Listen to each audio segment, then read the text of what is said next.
Jones and I'm the co-director of the Pembrokeshire Remakery.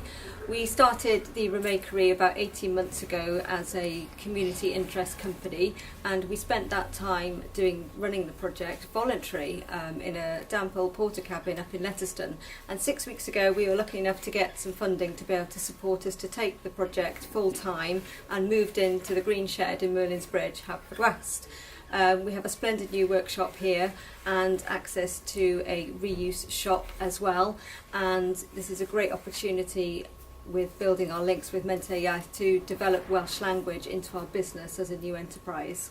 So we've started out with developing some workshops in reuse and repair, and the first set is a group of bicycle workshops where you can learn to come and fix your bike.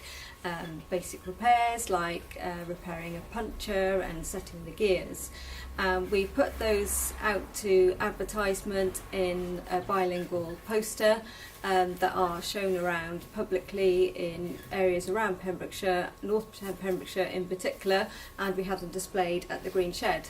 As a new business, we want to develop and inject as much Welsh as we can into that business, and we're starting out each piece of signage and publicity that we develop we will be producing bilingually, and the odd little snippet of things in our shop and workshop, and along with temporary signage that we've put around the place.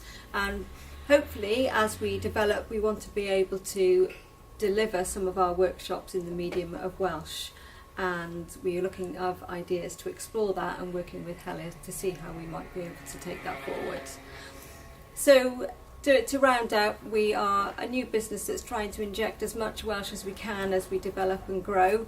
Not being a fluent Welsh speaker myself, we are getting support from Menter Iaith to do what we can to deliver bilingually.